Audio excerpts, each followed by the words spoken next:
Hello friends, welcome to Intelli maths. तो आज हम डिस्कस करेंगे कुछ ऐसी प्रॉब्लम्स जो मोनोटोनिसिटी एंड मैक्सिमा मिनिमा को यूज़ करने से सॉल्व होती हैं। ज़्यादातर ये इनइक्वालिटी वाली प्रॉब्लम्स होती हैं। फर्स्ट क्वेश्चन है sine 1/10 divided by 1/10 greater than sine 1/9 divide by 1/9 prove करना है। अब ये तो आपको पता ही है कि 1/10 1/9 से छोटा होता है, तो हमें f1/10 को f(x) से बड़ा प्रूव करना है। जहाँ पे हमने f(x) को क्या लिया है, sin x/x। अगर मैं f(x) को sin x/x ले लूँ तो ये चीज़ क्या हो जाएगी, f1/10 हो गई ये चीज़, और ये चीज़ f1/9 हो गई, और ग्रेटर देन प्रूव करना है। अब ग्रेटर देन अगर प्रूव करना है, बट ये तो छोटा है और प्रूव करना है ये बड़ा, तो यानी फंक्शन को क्या प्रूव करना पड़ेगा, डिक्रीजिंग प्रूव करना पड़ेगा। तभी यहाँ पर हम कह सकते हैं कि साइन जिसका यहाँ से यहाँ जाते हुए साइन हो गया चेंज, तभी चेंज होगा जब फंक्शन क्या होगा, डिक्रीजिंग। तो डिक्रीजिंग इसकी डिफरेंशिएशन हमने किया, ऐसा कुछ आ गया, cos x कॉमन लिया, x माइनस टेन एक्स आ गया, और तुम्हें पता है कि टेन एक्स एक्स से बड़ा होता है, तो एक क्वांटिटी क्या आ गई, नेगेटिव, 0 से पावर 2 में ना, तो यानी नेगेटिव आ गई, तो फंक्शन हो गया decreasing, hence proved. Next question,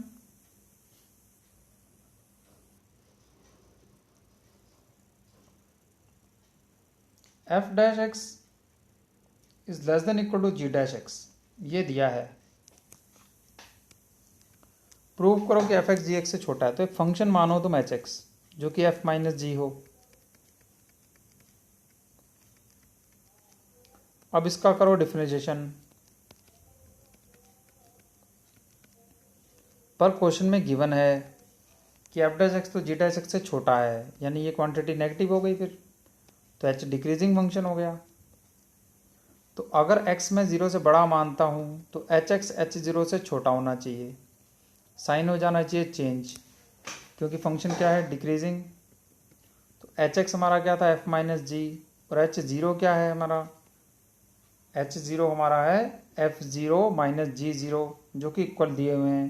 तो यानी h0 क्या हो गया, 0। तो बस प्रूव हो गया कि f(x) gx से हमेशा छोटा होगा। कब छोटा होगा, जब x 0 से बड़ा हो, है ना। यही क्वेश्चन में प्रूव करना था, जब f 0 से बड़ा हो। थर्ड क्वेश्चन इज, कोई कर्व है e की पावर x माइनस e की पावर माइनस x, इसका रिफ्लेक्शन लेना in the line y equal to x, तो वहां से कोई इन्वर्स मिलेगा उसका। तो gx का tangent parallel to x axis आएगा कि नहीं, इसकी रिफ्लेक्शन लेनी है।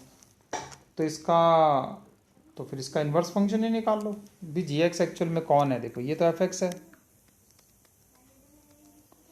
और gx कौन है, इसकी रिफ्लेक्शन है। इसकी क्या है, रिफ्लेक्शन। और तुम्हें पता है कि y इक्वल टू x में हम फंक्शन की रिफ्लेक्शन लेते हैं तो उसका इन्वर्स आता है, तो इसका इन्वर्स निकालेंगे फिर। अब इन्वर्स कैसे निकालेंगे, इन्वर्स निकालने का क्या तरीका होता है। इन्वर्स निकालना हो तो पहले फंक्शन f(x) को y माना जाता है, फिर x को y की टर्म्स में लिखते हैं,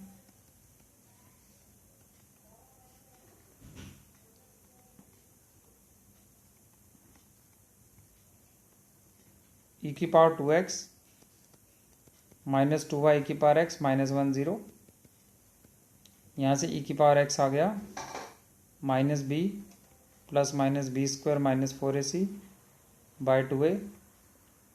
तो यहाँ से x आ गया हमारा log y plus under root y square plus 1।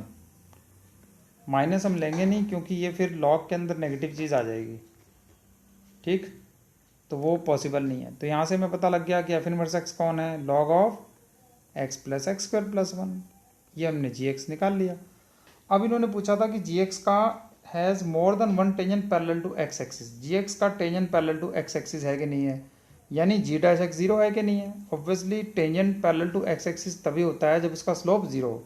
तो देखो जी डैश एक्स जीरो आ रहा है कि नहीं आ रहा। इसकी डिफ्रेंशिएशन करेंगे अगर तो क्या मिलेगा, लॉग एक्स की डिफ्रेंशिएशन 1/x, एक्स की हो गई 1, रूट एक्स की 1/2 रूट एक्स हो गई,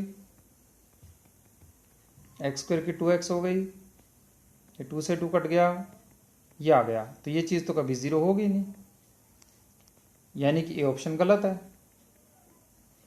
फिर it has more than one tangent parallel to y axis, तो स्लोप इन्फिनिटी आना चाहिए, पर ये चीज़ कभी इन्फिनिटी भी नहीं आ सकती क्योंकि इसका डिनोमिनेटर कभी भी जीरो नहीं हो सकता, तो बी ऑप्शन भी गलत है। Y equal to minus x is a tangent at 0 0, तो ठीक है, टेंजेंट 0 0 का निकाल के देख लेते हैं। 0 0 पे क्या टेंजेंट होगा, वाई माइनस वाई वन बराबर M into X minus X one, और स्लोप कितना होगा F dash zero, G dash zero, मतलब जी का निकाल रहे ना, तो Y equal to G dash zero कितना है, यहाँ से देखो जी डैश जीरो की वैल्यू 1 आ रही है, तो 1 इंटू एक्स माइनस जीरो, तो वाई इक्वल टू एक्स आ गया आंसर, जबकि लिखा माइनस एक्स है, तो ये भी गलत हो गया, तो सी ऑप्शन भी गलत है। अब डी ऑप्शन है, जी एक्स का कोई एक्सट्रीमम नहीं है, यानी मैक्सिमम मिनिमा इसका नहीं है, तो देखते हैं जी एक्स का ग्राफ बना के। हाँ बिल्कुल नहीं है, क्योंकि जी का जो डोमेन है वो तो माइनस इन्फिनिटी से इन्फिनिटी है, क्योंकि ये चीज़ हमेशा डिफाइंड होती है ऑल रियल नंबर के लिए, ये भी और ये भी दोनों ऑल रियल नंबर के लिए डिफाइंड है, और जबकि जी डैश एक्स हमारा कभी जीरो हो नहीं रहा है, क्योंकि जी डैश एक्स तो ऑलवेज पॉजिटिव है, तो फंक्शन इज ऑलवेज इंक्रीजिंग, ये चीज़ ऑलवेज पॉजिटिव है। अब ऑलवेज इंक्रीजिंग फंक्शन तो कुछ ऐसा सा बनेगा, तो इसका ना कोई मैक्सिमा आएगा ना ही कोई मिनिमा आएगा, so it has no extremum, always increasing function है, कोई मिनिमा मैक्सिमा नहीं होगा, कंटिन्यूस भी है। क्वेश्चन नंबर 4, अब ये लिमिट फाइंड आउट करनी है, एक्स अप्रोचेज टू 0 माइनस, और इसका इंटीजर पार्ट,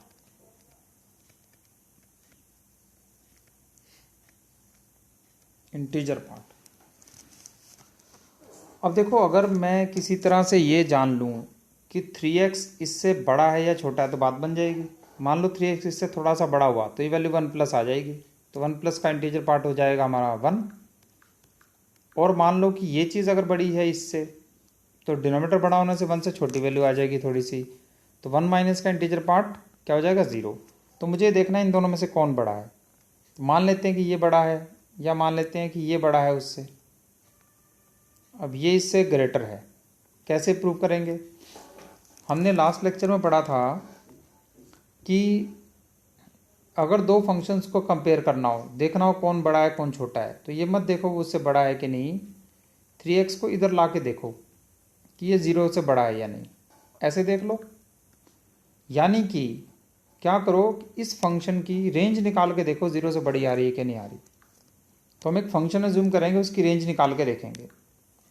तो फंक्शन हमने एज्यूम किया 2 sin x plus tan x minus 3x, इसकी रेंज निकालते हैं, एफ डैश एक्स हो गया 2 cos x plus secant square x minus 3। अब ये तो पता लगा नहीं, देखो पता नहीं अब ये वैल्यू कैसी आएगी, क्योंकि ये वैल्यू 2 से थोड़ी सी छोटी है 0 डालने से, ये 1 से बड़ी है, तो दोनों मिला के पता नहीं 3 से बड़ी आएगा कि छोटा आएगा। तो फिर क्या करें, फिर दोबारा डिफ्रेंशिएट करें, इसको दोबारा डिफ्रेंशिएट कर लेते हैं, -2 sin x plus 2 secant x into secant x tan x, यानी कि -2 sin x plus 2 sin x by cos cube x, 2 sin x common, secant cube x minus 1।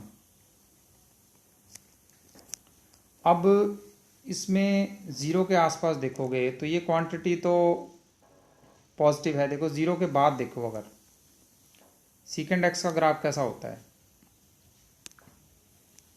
secant तो खैर 1 से बड़ा होता ही है हमेशा, है ना, या -1 से छोटा, तो secant 0 1 है तो ये 1 से बड़ा ही आएगा, 0 से थोड़ा आगे देखूंगा तो ये क्वांटिटी तो पॉजिटिव हो गई, और ये 0 के बाद ये भी पॉजिटिव, जबकि 0 से पहले ये नेगेटिव साइन, और ये तो 1 से बड़ा ही आएगा secant, तो ये तो पॉजिटिव ही आएगा, यानी इसका साइन चेंज हो रहा है माइनस से प्लस, यानी एफ डबल डैश का ग्राफ कुछ ऐसा बनेगा,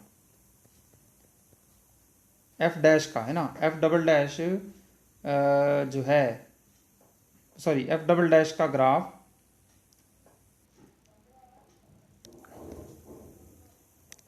मतलब एफ डैश जो है ना, यहाँ पर एफ डबल डैश नेगेटिव है, यहाँ पर एफ डबल डैश पॉजिटिव, यानी कि एफ डैश डिक्रीज कर रहा है और एफ डैश इंक्रीज कर रहा है, क्योंकि एफ डैश का डैश क्या है पॉजिटिव, तो क्या कर रहा है इंक्रीज। तो एफ डैश का अगर मैं ग्राफ बनाना चाहूँ तो जीरो पे वैल्यू क्या आ रही है इसकी, 1 आ रही है, 0 आ रही है, जीरो पे वैल्यू क्या है 0, और ये ऐसा कुछ ग्राफ बनेगा ऐसा, 0 पे वैल्यू 0, 0 से पहले डिक्रीजिंग, 0 के बाद इंक्रीजिंग। इससे क्या पता लगा, ग्राफ हमेशा एक्स एक्सिस के ऊपर, यानी एफ डैश ऑलवेज पॉजिटिव, यानी F is always increasing function. अब इंक्रीजिंग फंक्शन है तो एफ का ग्राफ कैसा बनेगा, तो फिर एफ का ग्राफ ऐसा बनेगा, 0 पे वैल्यू 0 आ रही है और ऑलवेज इंक्रीजिंग है, तो यानी 0 माइनस पे नेगेटिव होगा, 0 प्लस पे पॉजिटिव होगा, एफ 0 माइनस की वैल्यू क्या आ गई नेगेटिव, यानी कि नेगेटिव का मतलब है कि 2 साइन एक्स, ठीक है ना, एफ एक्स नेगेटिव हो जाएगा जब x हमारा 0 से कम है, यानी कि 2 sine x plus ten x minus 3x is negative, यानी कि 3x जो है वो बड़ा है 2 साइन प्लस टेन से। अब इसको नीचे लाओगे तो ध्यान रखना, नीचे लाने से साइन चेंज हो जाएगा, क्योंकि साइन टेन दोनों नेगेटिव होते हैं, हम x को 0 माइनस ले रहे हैं यहाँ पर, है ना, तो 0 माइनस से साइन हो जाएगा चेंज, यानी ये 1 से छोटा है तो इसका इंटीजर पार्ट क्या हो गया, 1 से थोड़ा छोटा का इंटीजर पार्ट, आंसर क्या आ गया 0। Clear. So this was a very good question and it is also one of the important questions. Next 5th question तो बहुत लेंथी है, इसको बाद में देखते हैं, पहले 6th क्वेश्चन कर लेते हैं। 6th क्वेश्चन में ये एक इक्वेशन हमें दी गई है,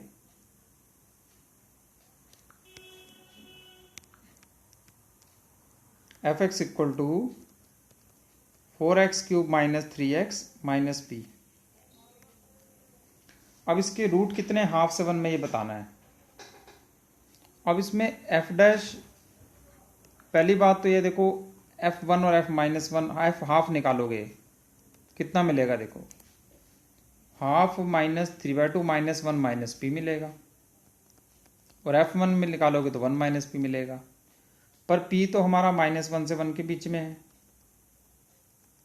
तो यानी ये value -1 minus P always negative, 1 minus P always positive, यानी कि इसका ग्राफ जो बनेगा हाफ से 1 में वो नेगेटिव से पॉजिटिव की तरफ जाएगा ऐसे।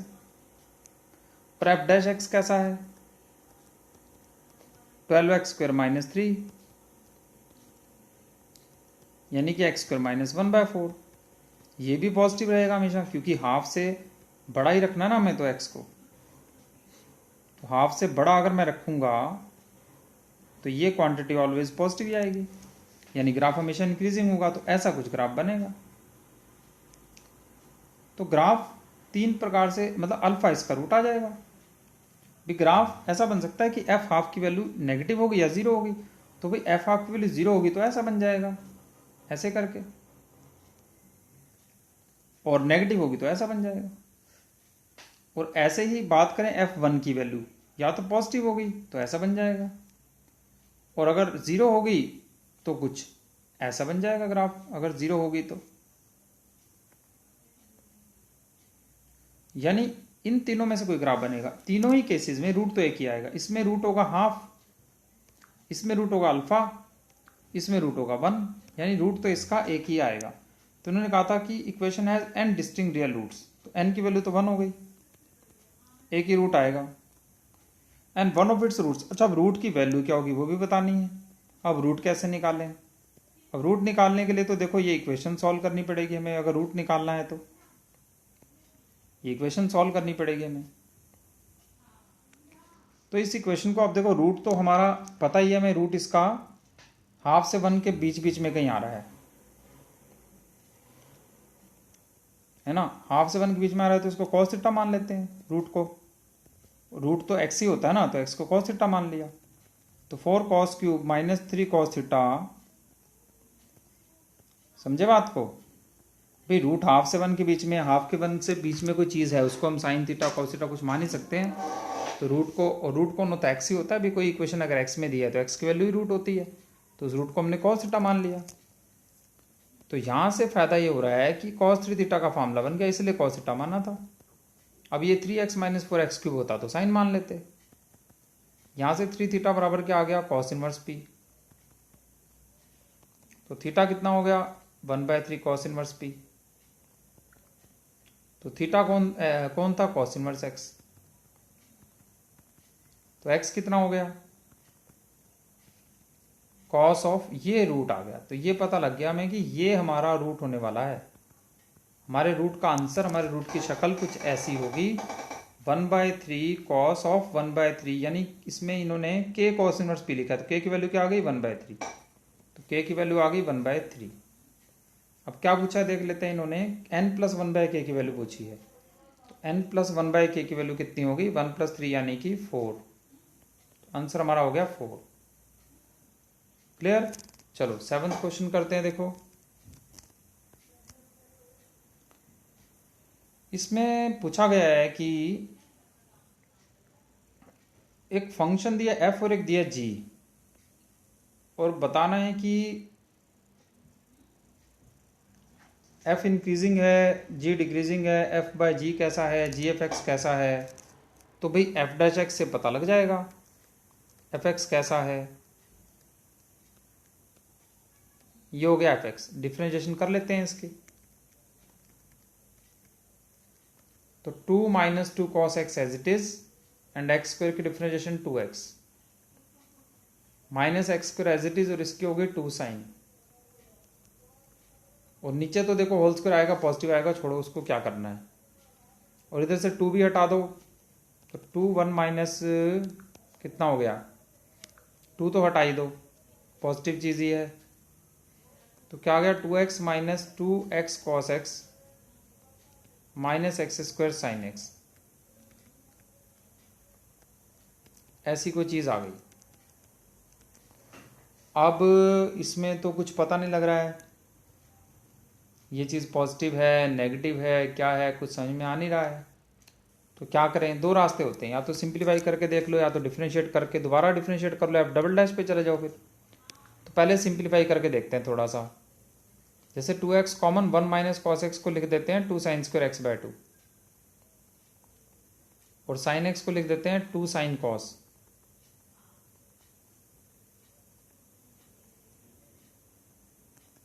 तो ये हो गया 4x।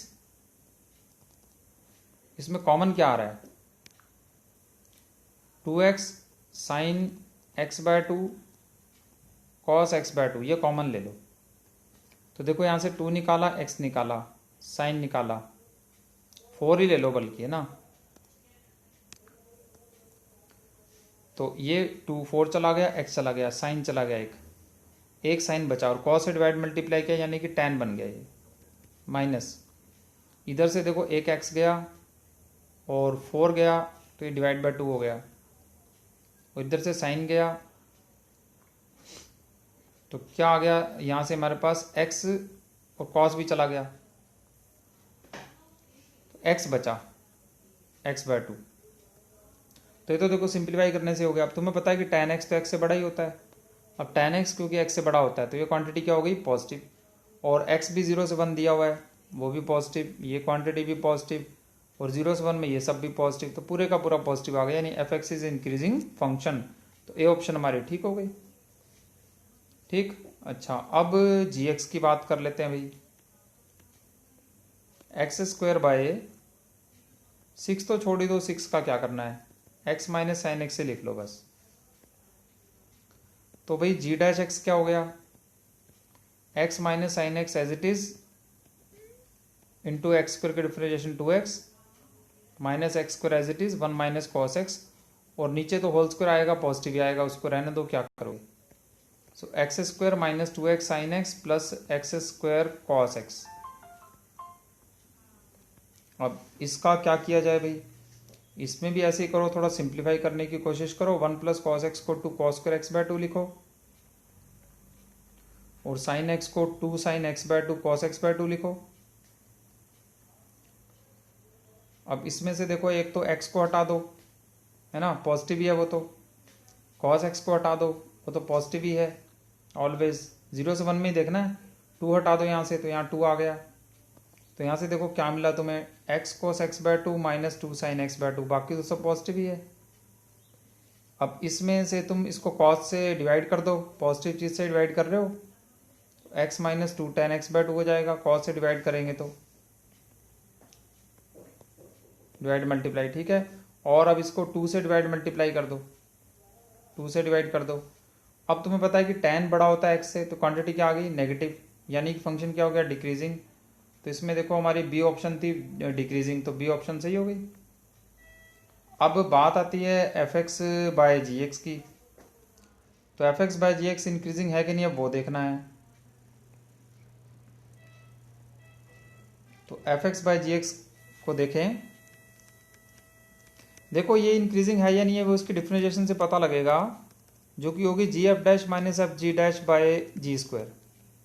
अब ये तो हमने देख ही लिया था कि एफ डैश हमारा पॉजिटिव आया, जी डैश हमारा नेगेटिव आया, तो एफ डैश तो पॉजिटिव हो गया और जी डैश नेगेटिव हो गया, और नीचे तो प्लस ही है। और जी की वैल्यू क्या है, देखो जी भी हमारा, जी हमारा ये है, तो तुम्हें पता है कि x तो साइन x से बड़ा ही होता है, तो ये क्वांटिटी पॉजिटिव ही होती है, ये पूरा का पूरा पॉजिटिव है, तो जी भी पॉजिटिव हो गया फिर। और जी पॉजिटिव अगर हो गया, जी पॉजिटिव हो गया। अब f की बात करोगे तो f है अपना x square by 2 1 minus cos x. अच्छा, 1 माइनस कॉस एक्स भी हमेशा पॉजिटिव होता ही है, ग्रेटर देन इक्वल टू 0, तो ये भी पॉजिटिव हो गया, यानी कि ये भी प्लस और ये भी प्लस, सारा कुछ ही प्लस हो गया, तो यानी इसकी डिफरेंशिएशन प्लस हो गई, तो फंक्शन क्या हो गया, इंक्रीजिंग। तो सी आंसर भी ठीक हो गया हमारा। अब बात आती है जी एफ एक्स की। तो जी एफ एक्स की भाई डिफरेंशिएशन अगर करोगे तो क्या आएगी, g dash f x into f dash x. तो हम प्रूव कर चुके हैं कि जी डैश नेगेटिव है, एफ डैश पॉजिटिव है, तो पूरा नेगेटिव आ गया, तो डिक्रीजिंग हो गया, तो ये ऑप्शन भी ठीक हो गई, यानी इसका आंसर हमारा हो गया ए बी सी डी। 7th का answer A B C, A B C दिया हुआ भाई, ए बी सी, मतलब जी एफ एक्स डिक्रीजिंग नहीं दिया हुआ, जी एफ एक्स डिक्रीजिंग नहीं है। अच्छा, जी एफ एक्स डिक्रीजिंग नहीं है तो नहीं होना चाहिए, एक इंक्रीजिंग एक डिक्रीजिंग, तो डिक्रीजिंग ही आएगा। और जी एफ एक्स अनडिफाइंड हो रहा है, हाँ ये तो दिक्कत है। देखो 1 माइनस कॉस एक्स कॉस 90, नहीं अनडिफाइंड तो नहीं हो रहा, क्योंकि जी तो एफ तो ये है, तो x हमारा 0 से 1 के बीच में है, तो 0 से 1 के बीच में तो cos हम कभी 1 हो ही नहीं पाएगा, तो ये चीज़ कभी 0 तो होगी नहीं, ठीक है। तो इसमें डी आंसर भी आना चाहिए। चलो तो अब देखते हैं हम 8th क्वेश्चन।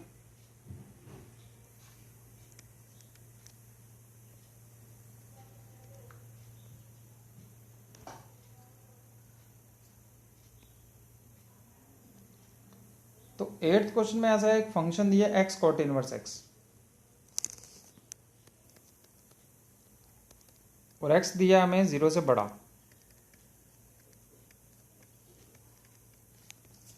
अब ये कह रहे हैं कि ये कुछ दिया इसके इक्वल टू होगा, कॉट इनवर्स x बराबर x by 1 plus x square के इक्वल टू होगा कभी ना कभी, और number of solutions of f x equal to secant x and strictly increasing, f dash x is strictly increasing. तो पहले तो एफ डैश एक्स से निकाल लें।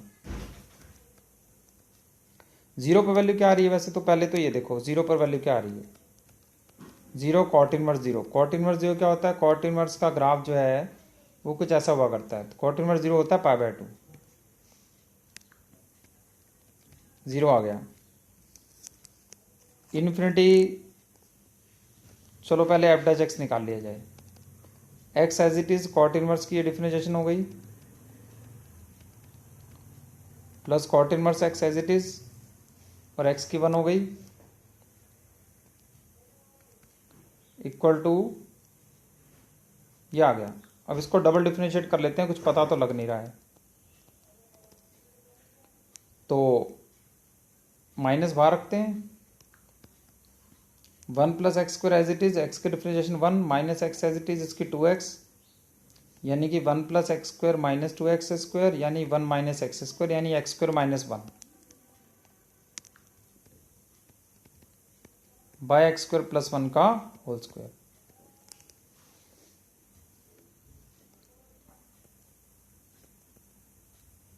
यानी कि 0 और 1 में क्या हुआ ये, सॉरी, उसके बाद कॉट इनवर्स एक्स की भी लिखनी है ना। हाँ, ये डिफरेंशिएशन, एलसीएम लिया इसका,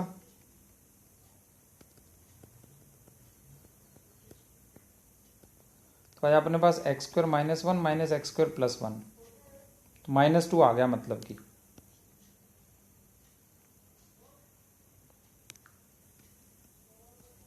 तो ये ऑलवेज नेगेटिव आ गया देखो, यानी कि एफ डैश कैसा हो गया, डिक्रीजिंग फंक्शन। अब इसकी 0 पे वैल्यू क्या आ रही है एफ डैश की, π/2। तो एफ डैश का ग्राफ बना लिया जाए भाई। इन्फिनिटी पे भी वैल्यू देख लो जरा एफ डैश की, ये वैल्यू इन्फिनिटी पे क्या हो जाएगी, इन्फिनिटी बाय इन्फिनिटी स्क्वायर, नीचे ज़्यादा इन्फिनिटी है तो 0, और कॉट इनवर्स इन्फिनिटी क्या होता है, वो भी 0। ठीक है, कॉट इनवर्स का ग्राफ होता है कुछ ऐसा, cot inverse infinity value 0, 0 plus कह दें 0 कह दें, एक ही बात है।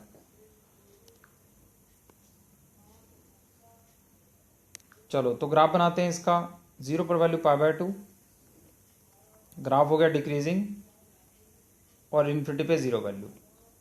ये ग्राफ किसका हो गया, एफ डैश का। इससे ये पता लगता है कि एफ डैश हमेशा पॉजिटिव वैल्यू लेगा,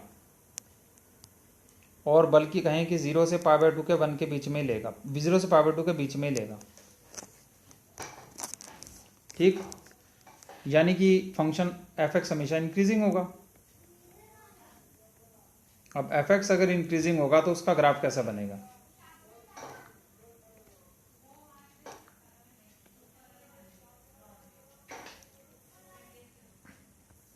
तो f0 की वैल्यू 0 है और ऑलवेज इंक्रीजिंग, और इन्फिनिटी पे वैल्यू भी देख लो फिर इसकी, limit x approaches to infinity, ये नीचे निकाल लेते हैं वैल्यू। इन्फिनिटी पे वैल्यू क्या होगी इसकी, x cot inverse x infinity into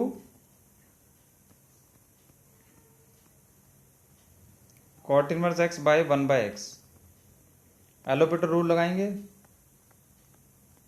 -1/1 plus x square minus 1/x square, limit आ गई इसकी 1। यानी कि ये ऐसे बनेगा कुछ ग्राफ, इंक्रीज करेगा और ये 1 पे जाके रुक जाएगा। ये ग्राफ किसका हो गया, एफ एक्स का। तो इसमें हमने मतलब एफ डैश निकाला, डबल डैश निकाला, फिर डबल डैश से एफ डैश का कुछ पता लगा, उसका ग्राफ बनाया, उसके लिए 0 पे वैल्यू निकाली, इन्फिनिटी पे निकाली, फिर एफ डैश के बारे में पता लगा, फिर वहाँ से एफ निकाला, 0 पे वैल्यू निकाली, इन्फिनिटी पे निकाली, ऐसे करके पूरा हमें कंप्लीट ग्राफ बनाना पड़ा। अब ऑप्शन देखते हैं, इसमें लिखा है कि cot inverse x x by 1 plus x square के इक्वल टू होगा कभी ना कभी। ठीक है, तो हाँ वो तो होगा ही, नहीं होगा सॉरी, क्योंकि एफ डैश एक्स कभी 0 नहीं होगा। देखो अब ये कह रहे हैं कि cot inverse x, A option, कभी ना कभी इसके बराबर आएगा, तो इसका मतलब तो एफ डैश एक्स 0 आएगा कभी ना कभी, क्योंकि ये वैल्यू तो एफ डैश एक्स ही तो है ये वैल्यू, पर एफ डैश एक्स तो 0 कभी आएगा ही नहीं, वो तो 0 से बड़ा ही रहेगा, ये तो फॉल्स हो गया। तो ऑप्शन गलत हो गई। बी ऑप्शन देखते हैं। इसमें लिखा है कि एफ 2/पाई plus x minus f x 1 से छोटा होगा। यानी कि अगर मैं 2/पाई से इसको मल्टीप्लाई कर दूं तो ये 2/पाई से छोटा होगा, मतलब π/2 से, ये π/2 से छोटा होगा।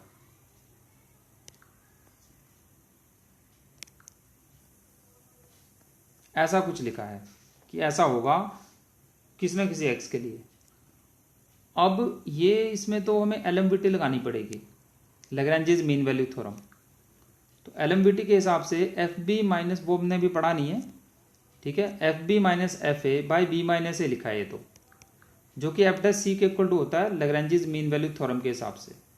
तो एफ डैश सी π/2 से छोटा होगा, ये बात बिल्कुल ठीक है। एफ डैश एक्स π/2 से छोटा ही तो है, तो यानी बी आंसर हमारा ठीक हो गया। उसके बाद है f x equal to second x हो जाएगा कभी ना कभी।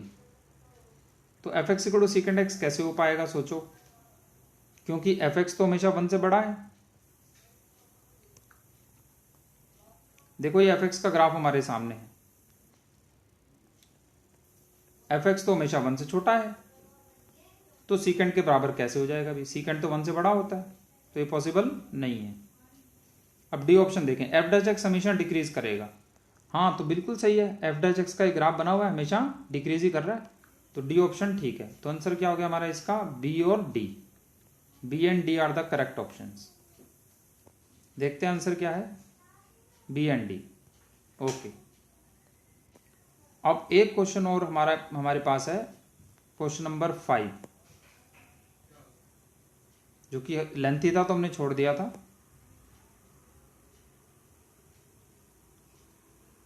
चलो तो देखते हैं 5th क्वेश्चन।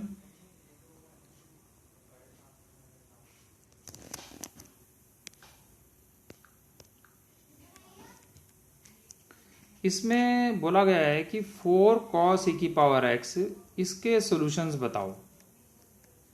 तो ऑब्वियसली हमें ग्राफ बनाना पड़ेगा लेफ्ट और राइट साइड का, और ये कुछ हमें गिवन भी दिया है, log 2π is less than log base 2 2 plus root 3 is less than log 3π, ये गिवन भी दिया है। अब इसके नंबर ऑफ रूट्स हमें बताने हैं।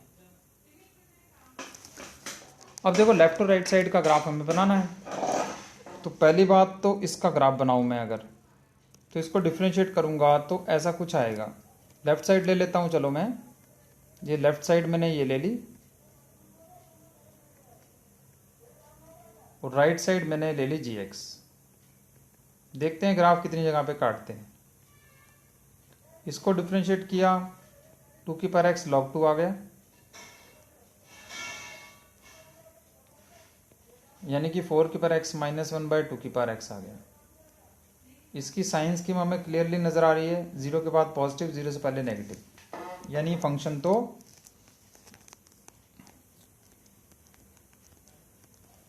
फोर cos e की पावर x gx हमारा ये हो गया, और g डैश x हमारा 0 के बाद प्लस माइनस हो गया, यानी कि gx का ग्राफ तो क्लियरली बन जाएगा ऐसे। 0 पे वैल्यू क्या आ रही है इसकी 2, ऐसे कुछ बन जाएगा ग्राफ, पहले डिक्रीजिंग बाद में इंक्रीजिंग, 0 पे वैल्यू 2।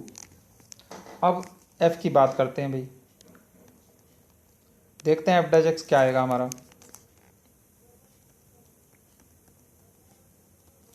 यह आ गया -4 साइन e की पावर x,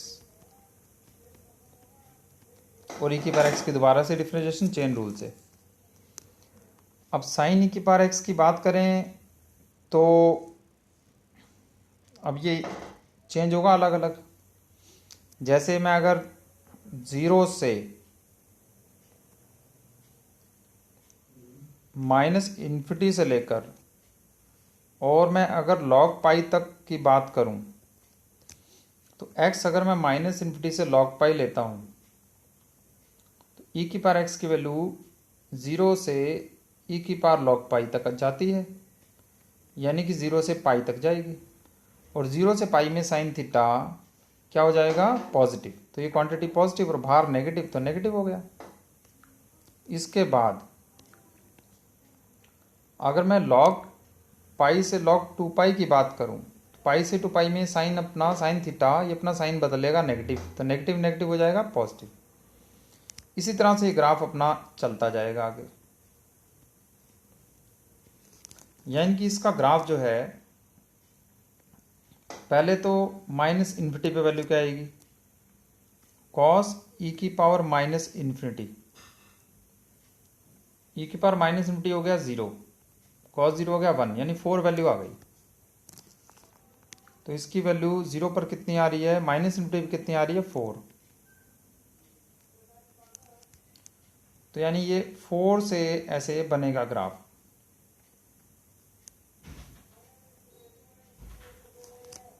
यहां से बनना शुरू होगा और लॉग पाई तक ये करेगा डिक्रीज।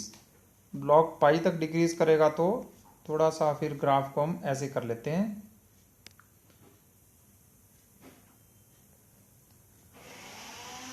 लॉग पाई तक डिक्रीज करेगा, यानी कि ये 4 मैंने जो है मान लो कि यहाँ बना दिया मैंने 4 पाई तक ये करेगा डिक्रीज। ये 4 वैल्यू है, यहाँ से ग्राफ बना। 0 पर इसकी वैल्यू कितनी आई वो भी देख लेते हैं। 0 पर वैल्यू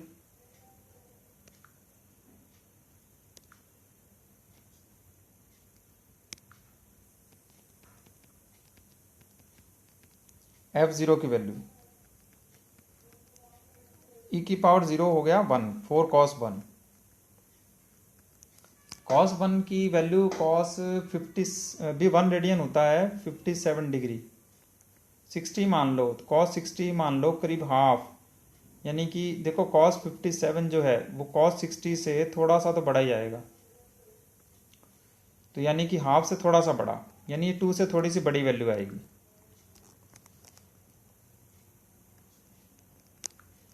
अप्रॉक्सीमेटली 2.1 मान लो। तो ऐसे कुछ फंक्शन ने किया डिक्रीज, ये अभी तो डिक्रीज ही करता जा रहा है, देखो यहाँ तक डिक्रीज ही करता गया, ये लॉग पाई तक, और यहाँ 2.1 के आसपास मान लो वैल्यू। और जो दूसरा ग्राफ है वो 2 से होके जा रहा है यहाँ से, और वो तो सीधा ऐसे बन रहा है ऐसे करके। तो 2 जगह तो ये काट ही गए। इसके बाद लॉग पाई के बाद ये ग्राफ करेगा इंक्रीज, और कहाँ तक जाएगा, log 2 पाई तक इंक्रीज करेगा। अब log 2 पाई पे वैल्यू क्या आएगी, log 2 पाई पे जो वैल्यू आएगी इसकी फंक्शन की, वो आएगा 4 cos e की पावर log 2 पाई cos 2 पाई, यानी कि 4 वैल्यू आ गई, 4 वैल्यू आ गई।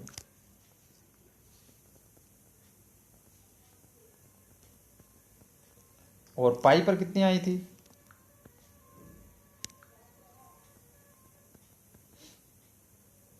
-4।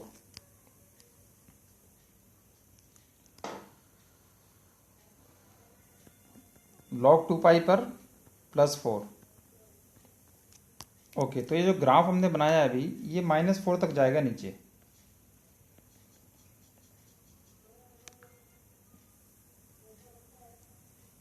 ऐसे कुछ यहाँ से जाएगा 2.1 से, फिर ये -4 तक चला गया, फिर ये जाएगा 4 तक। अब 4 तक जाएगा, तो अब ये नहीं पता लग रहा हमें कि 4 हम log 2 पाई कहाँ बनाए। देखो अगर मैंने log 2 पाई यहाँ बना दिया तो ये यहाँ तक ऐसे चला जाएगा ग्राफ, फिर इसको यहाँ काटेगा, और अगर मैंने यहाँ बना दिया तो फिर ये ऐसे चला जाएगा। तो ये देखना अभी बाकी है कि log 4 पाई को कहाँ दिखाया जाए। तो इसके लिए पहले तो ये पॉइंट निकालने पड़ेंगे। ये पॉइंट कौन है ये देखना पड़ेगा। 2 रूट तो देखो आ ही गए हैं, 1 और 1 2, बाकी रूट्स की चिंता है अब तो। अब ये पॉइंट कौन है जहाँ पर ये ग्राफ जो है, ये ग्राफ हमारा 4 वैल्यू ले रहा है, ये वाला ग्राफ 4 वैल्यू ले रहा है, यानी कि t प्लस 1/t बराबर 4, so t square minus 4t plus 1 बराबर 0, यानी कि t बराबर minus b plus minus B square minus 4ac/2a, यानी कि 2 प्लस माइनस √3, यानी कि 2 की पावर x बराबर 2 प्लस माइनस √3, यानी x बराबर log 2 प्लस √3। तो ये log 2 प्लस √3 पर ये वैल्यू ले रहा है, ये हमने निकाला यहाँ से। दूसरी वैल्यू log 2 माइनस √3 पे ले रहा होगा, पर हमें क्वेश्चन में दिया हुआ है, क्वेश्चन में दिया था कि log 2 प्लस √3 जो है ना, ये log 2 पाई से बड़ा है और log 3 पाई से छोटा है, यानी log 3 पाई यहाँ आना चाहिए, log 2 पाई यहाँ आना चाहिए, ये हमें क्वेश्चन में दिया हुआ है, यानी कि ये log 2 पाई पॉइंट हमें यहाँ बनाना पड़ेगा। अब यहाँ अगर ये पॉइंट बनाना है ना हमें, तो log 2 पाई पे इसकी वैल्यू 4 थी, तो ये वैल्यू यहाँ पे देनी पड़ेगी 4 इसको, यानी इस ग्राफ को ऐसे ले जाके यहाँ से निकालना पड़ेगा, ठीक। और इसके बाद फिर log 3 पाई पे इसकी वैल्यू फिर -4 आ जाएगी, फिर ये वापस जो है log 2 पाई के बाद क्या कर रहा था, ये डिक्रीज, फिर वापस से डिक्रीज करेगा यहाँ log 3 पाई तक ऐसे, और log 3 पाई पे वैल्यू इसकी आएगी -4।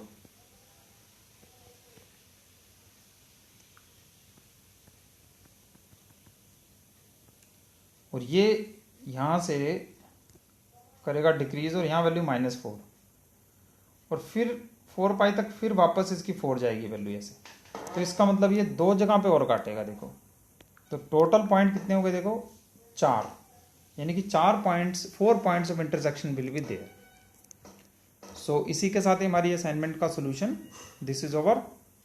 सो keep studying, best of luck.